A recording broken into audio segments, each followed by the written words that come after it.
Assalamualaikum warahmatullahi wabarakatuh. Perkenalkan, nama saya Lukman Wildan Latif dari kelas C10 Manajemen dengan nomor pokok mahasiswa 10120476. Video ini dibuat guna memenuhi tugas evaluasi akhir semester mata kuliah Hukum Bisnis dengan dosen pengampu Bapak Agus Alamsyah, SHMM. Kali ini saya akan membahas salah satu materi hukum bisnis, yaitu transportasi dalam dunia bisnis.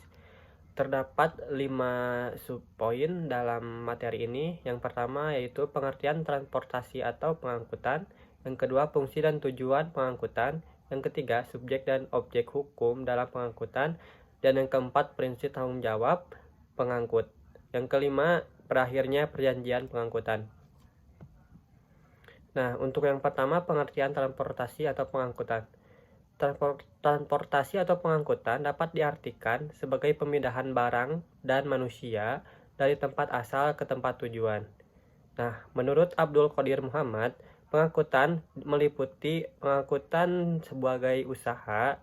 Yang kedua, pengangkutan sebagai perjanjian, yakni pada umumnya bersifat lisan tapi selalu didukung oleh dokumen yang perihal pengangkutan. Yang ketiga, pengangkutan sebagai proses, yaitu serangkaian perbuatan mulai dari pemuatan ke dalam alat angkut, kemudian dibawa menuju ke tempat tujuan yang telah ditentukan, dan pembongkaran atau penurunan di tempat tujuan. Nah, untuk materi yang kedua yaitu fungsi dan tujuan pengangkutan. Tujuan pengangkutan yaitu untuk memindahkan barang atau orang dari suatu tempat ke tempat lain dengan maksud untuk meningkatkan daya guna dan nilai. Nah, adapun menurut Sri Rejeki Hartono, kegunaan pengangkutan meliputi kegunaan tempat atau place utility. Terjadi perpindahan barang dari suatu tempat di mana barang tadi dirasakan kurang bermanfaat ke tempat lain yang menyebabkan barang tadi bisa bermanfaat dan dapat dipergunakan. Nah, untuk yang kedua, kegunaan waktu atau time utility. Dapat dimungkinkan terjadinya suatu perpindahan suatu barang dari tempat pertama ke tempat lain di mana barang itu lebih diperlukan tepat pada waktunya. Nah, dalam materi yang ketiga, subjek dan objek hukum dalam pengangkutan. Nah, subjek hukum dalam pengangkutan yaitu segala sesuatu yang memiliki hak dan kewajiban dalam lalu lintas hukum. Nah, ini bisa dijelaskan dalam subjek hukum pengangkutan pihak-pihak dalam pengangkutan. Nah, yang pertama, pengangkut. Yang kedua, penumpang. Yang ketiga, pengirim. Yang keempat, penerima. Yang kelima, ekspeditur. Yang keenam, agen perjalanan. Yang ketujuh, pengusaha bongkar muat.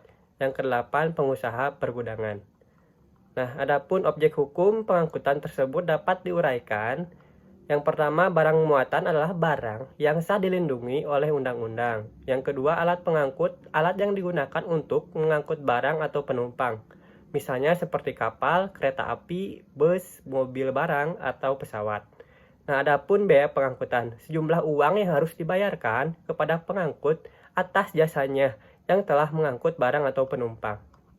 Nah, yang keempat, prinsip tanggung jawab. Prinsip tanggung jawab dalam pengangkutan dikenal adanya 5 prinsip. Yang pertama, tanggung jawab praduga bersalah. Yang kedua, tanggung jawab atas dasar kesalahan.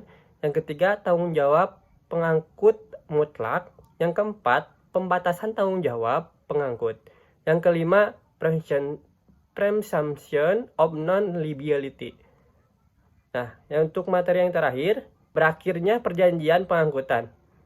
Untuk mengetahui kapan dan di mana perjanjian pengangkutan berakhir itu diperlukan, ada dua keadaan, yaitu keadaan di mana proses pengangkutan berjalan dengan lancar dan selamat.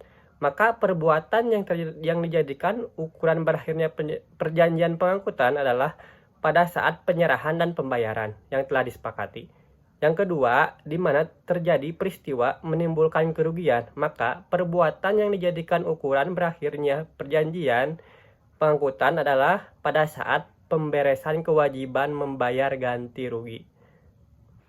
Sekian yang bisa saya sampaikan tentang materi transportasi dalam bisnis. Mohon maaf bila ada salah-salah kata, mohon maaf bila ada salah pengertian, mohon maaf bila ada salah ejaan, karena saya dalam tahap pembelajaran. Terima kasih. Wassalamualaikum warahmatullahi wabarakatuh.